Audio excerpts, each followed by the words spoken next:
আপনারা জানেন যে 13 অ্যামেন্ডমেন্ট মামলার শুনানি বিগত 17 তারিখ থেকে শুরু হয়েছে। প্রাথমিক অবস্থায় বদিউল আলম মজুমদারের পক্ষ থেকে একটি পিটিশন প্লেস করা হয়েছে। পরবর্তীতে জামাতের পক্ষ থেকে একটি পিটিশন প্লেস করা হয়েছে। তারপরে দুইজন ইন্টারভেনারের পক্ষ থেকে একটি পিটিশন প্লেস করা হয়েছে। আমাদের পিটিশনটা ছিল 2 নম্বরে এবং সেই পিটিশনটি আমরা শুরু করেছি বিগত 3 দিন পর্যন্ত। আমরা আমাদের পিটিশন দাখিল করেছি বাংলাদেশ ন্যাশনালিস্ট পার্টির পক্ষ থেকে।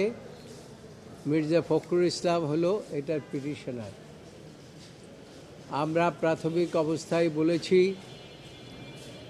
যে এই যে 13 অ্যামেন্ডমেন্ট যে প্রধান বিচারপতি বাতিল করেছেন, তার কর্মকাণ্ডের কারণে দেশের মধ্যে এই যে হানাহানি, কাটাকাটি, মারামারি এবং দিনের ভোট রাতে হয়েছে এবং কোনো ভোটই হয়নি, এই সব কিছুর মূলে দায়ী হচ্ছে জনাব খায়রুল হক। এবং সেই খায়রুল হক কীভাবে দায়ী সেই বিষয়টি আমরা আদালতের সামনে তুলে ধরেছি। প্রাথমিকভাবে বলেছি যে খায়রুল হক দেশের সর্বোচ্চ আদালতকে রাজনৈতিক উদ্দেশ্যে ব্যবহার করেছেন। বিচার বিভাগের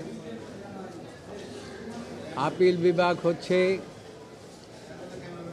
সর্বোচ্চ আদালত।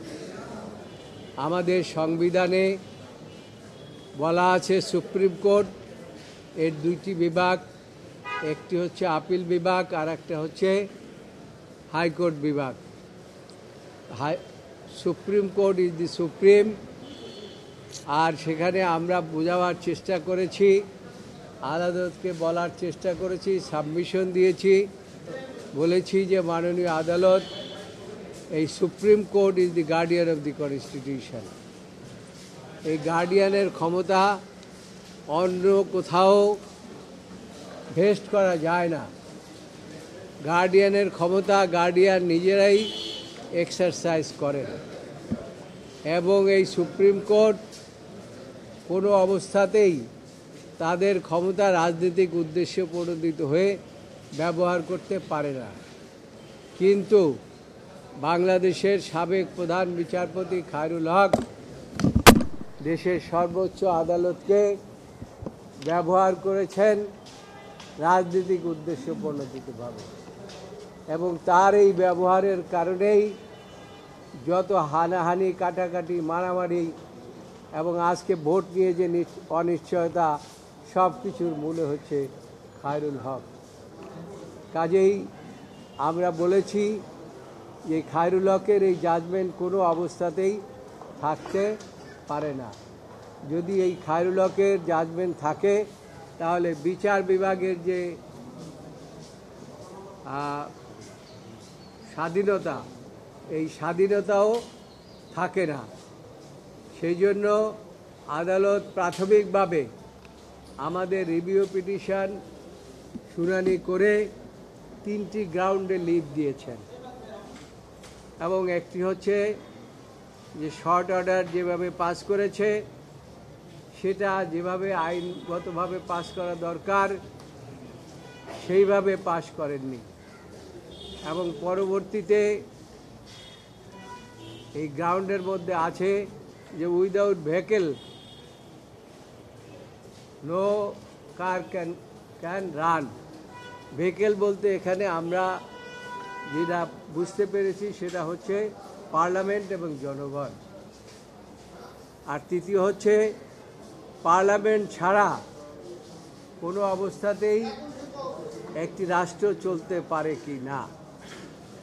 কাজে এই 3টা গ্রাউন্ড আদালত আমাদের আর্গুমেন্ট শোনার পরে দিয়েছিলেন এবং আজকে আমরা যদিও সমাপ্ত করি নাই আমাদের আর্গুমেন্ট, আমরা বলেছি মাননীয় আদালত আমাদের গ্রাউন্ডগুলো আমরা সাবস্টান্সিয়েট করব।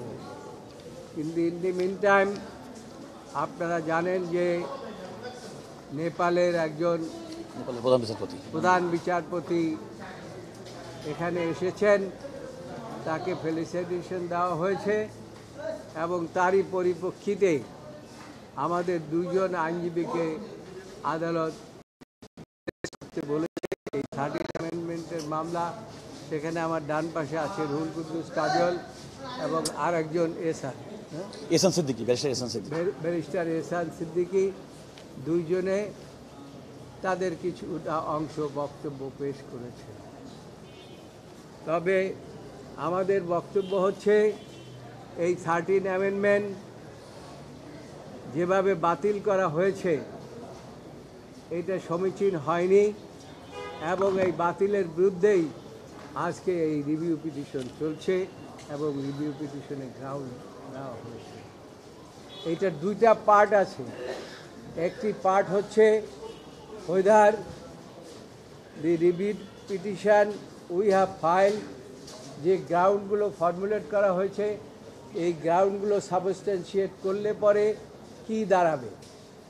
আর দ্বিতীয় হচ্ছে যে এই জাজমেন্টকে যদি আমরা ধরে নেই যে এইটা একটা জাজমেন্ট, তাহলে পরে ফার্স্ট পার্ট যেটা আছে সেটাকে ধরা যায়, কিন্তু সেটা পাশ করলেন কি, সেটা যিনি অথর জাজ কে এই জাজমেন্টটাকে লিড করেছে এই প্রশ্ন এসে যায়।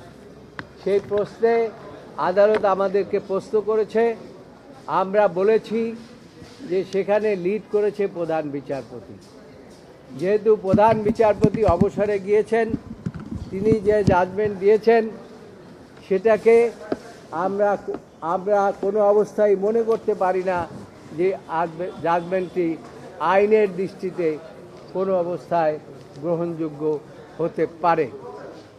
আমাদের কাউন্সিলর রুহুল কুদ্দুস কাজল এই সম্পর্কে বক্তব্য রেখেছেন, তিনিও একই অবস্থার মধ্যে বক্তব্য রেখেছেন। আর আমরা আমাদের যে Mirza Fakhrul Islam Alamgir, he representing a big political party in this country, the biggest one. গণতান্ত্রিক রাজনীতিক যতগুলো দল আছে এখন সবচেয়ে বিগেস্ট পলিটিক্যাল পার্টি হচ্ছে এই বিএনপি। সুতরাং বিএনপির পক্ষ থেকে স্বভাবতই মূল আর্গুমেন্টটা হবে এবং মূল যে বিষয়টি সেই বিষয়টি উপস্থাপন আমরা শেষ করব।